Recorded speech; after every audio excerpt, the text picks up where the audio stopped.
CMG28. Home dialysis emergencies. Some important considerations for home dialysis emergencies. 1. Patients who are dialyzed at home have undergone extensive training and maintain a record of their treatment. 2. Use this and any further information provided by the patient, and/or carer, as they are very familiar with the process. 3. Fistula access is the patient's lifeline. Vessels should be preserved for future fistula creation, therefore, only cannulate if necessary, and use the cubital fossa, or hand. 4. Most calls to dialysis patients are not related to their dialysis. If still dialyzing, remove the patient from the machine as follows. 1. Stop the dialysis machine pump, using the stop pump button. 2. Do not turn the machine off until the patient is removed. 3. Clamp the 2 lines running from the dialysis machine, and the 2 lines from the patient's fistula/graft/central line. 4. Leave the dialysis cannula/lines in situ. Reinforce with taping and protect during transit, as these are metal needles and can cause damage to the vessels if mishandled. Medications and fluid can be administered via either dialysis line. 5.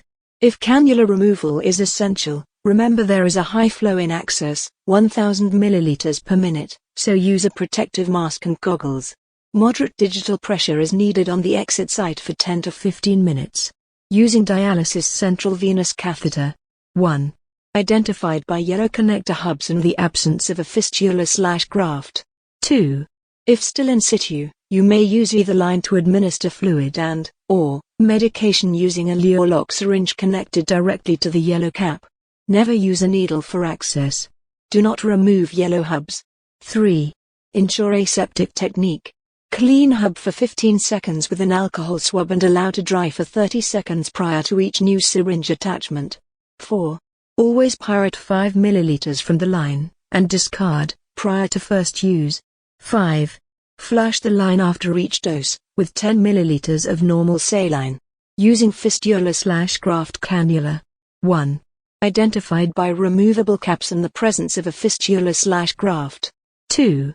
If still in situ, you may use either line to administer fluid and/or medication using a Luer-Lock connected to the line after removing the cap. Never use a needle for access. 3. There is no need to aspirate the line prior to use. 4. Flush the line after each dose, with 10 ml of normal saline. Possible calls to patients on dialysis include bleeding, hypotensive episode, hemolysis, venous air embolism, and chest pain. Bleeding in dialysis patient. This may occur due to excess thinning of the blood by heparin used in dialysis.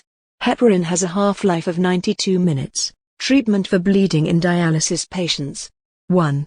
Only light to moderate pressure on cannula site is required, 10 to 15 minutes. 2. Use dye stop, or tip stop, compression dressing, devices where available. Digital pressure is the best option. 3. Do not apply tight bandages. If ruptured graft, or fistula. 1. Use sufficient pressure to stop hemorrhage from a ruptured graft/fistula. 2 hands may be required. 2. Preservation of the graft/fistula is no longer a consideration in this situation. Hypotensive episode in dialysis patient. This can occur due to excess fluid removal. Assess the situation. If the patient or carer can replace the fluid, including their blood from the dialysis machine, this is the best option. Remember that these patients are often on fluid restrictions. 100 to 200 ml intravenous fluids will often resolve a hypotensive episode. Consult the patient's treatment records to ascertain their usual blood pressure. Treatment pathway when paramedic is required to replace fluid. 1. Posture patient with legs elevated. 2. Administer oxygen. 3. Remove patient from machine, as previous. 4. Fluid replacement as per CMG14. Hemolysis in dialysis patients. Hemolysis is caused by damage to the blood cells due to an inappropriate dialysate, overheating, toxins such as copper, chloramines, bleach, formaldehyde. Signs and symptoms of hemolysis. 1. Chest or back pain. 2. Dyspnea. 3. Localized burning and pain in access return site. 4. Blood turns a characteristic port wine color. Treatment for hemolysis in dialysis patients. 1.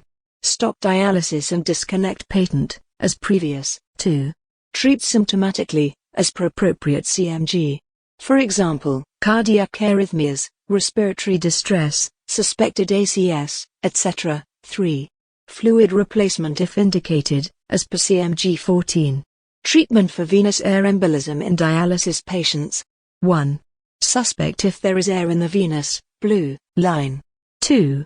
Stop dialysis treatment immediately, using the stop pump button. 3. Disconnect patient, as previous. 4. Treat with 100% oxygen. 5. Posture left lateral and flat, i.e. no head elevation. Chest pain in dialysis patients. Chest pain may be caused by excess fluid removal during dialysis, or other cardiac event. Treatment for chest pain in dialysis patients. 1. Stop dialysis and disconnect patient, as previous. If sufficient time, have the patient or carer return their blood from the dialysis machine. 2. Use venous, blue, cannula/line as access for fluid/medication administration, if required. 3. Treat chest pain as per appropriate CMG. For example CMG16, suspected ACS.